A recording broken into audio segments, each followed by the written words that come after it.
Do you know, we're always told to be careful, to think things through, weigh all the options, and only then make a move. It sounds smart, right? It sounds prudent. But what if all that careful consideration is really just a trap? Today, we're pulling back the curtain on the hidden penalty of waiting. We're talking about the shadow cost of indecision. All right, let's dive right in. In this first part, we're going to completely flip the script on hesitation. We're going to see it not as a sign of wisdom, but as a kind of self-imposed tax that is quietly draining away your future. And this quote, man, it just nails it. We're not talking about being thoughtful here. We're talking about being completely frozen. It's a state of total inaction that we dress up with a respectable word, prudence, all while our opportunities just wither on the vine. So let me ask you, straight up, what do you think is the single biggest tax on your future? I'll give you a hint. It's not income tax, it's not property tax, and no government in the world is collecting it. And there it is, the answer. It's this invisible force that just compounds day after day. It's the silent expense that gets charged for every single delayed action, for every choice you leave on the table unmade. And this indecision, it pops up everywhere, doesn't it? From these huge life-altering choices down to the simple daily habits. Should I start the business or wait till next quarter? Should I leave this relationship or give it one more try? Should I go to the gym now or maybe later? You just sit there, playing the same movie over and over in your head, waiting for this perfect moment that, let's be honest, is never gonna come. And this, right here, this is the lie we are so good at telling ourselves. We call it doing research or due diligence because it makes us feel productive. But if we're being real, deep down, it's often just an elegant way to hide from the fear, from the risk, and from the discomfort of actually doing something.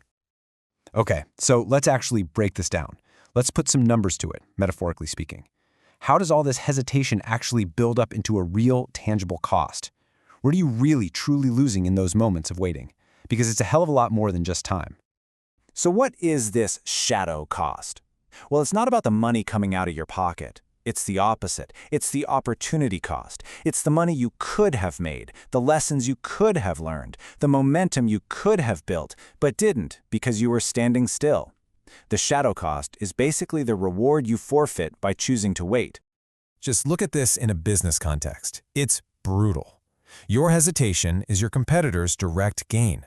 While you spend 6 months polishing the perfect business plan, someone else just launches. And now they're not just 6 months ahead of you in time, they're 6 months ahead in learning, in earning, and in planting their flag in the very market you were just thinking about. And it's not just business, is it? In our personal lives, the cost can be even more damaging. You sit there debating the perfect diet or the perfect workout plan, and all the while your body gets weaker and your discipline gets softer. See, every moment of indecision is a vote for inaction. You're not just stalling, you're actively training yourself to be someone who stalls. You're practicing the delay. Which leads us to this really powerful, kind of counterintuitive idea. What if making the wrong choice is actually in the long run better than making no choice at all? Let's explore why. I mean, just look at the stark difference in these two mindsets. The successful person, they move when they have, say, 70% of the information. They know it's enough to get started. But the indecisive person, they're waiting for 100% certainty, which never comes.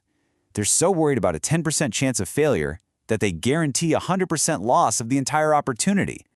And that brings us to this core principle. Let that one sink in. A bad decision is cheaper than no decision. A bad decision might cost you something, sure, but it always gives you something valuable in return.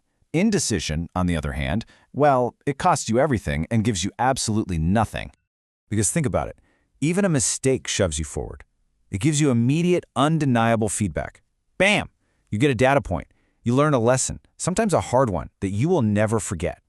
It gives you direction by clearly showing you which path not to take. It unlocks the next level of the game, while indecision leaves you stuck on the title screen forever.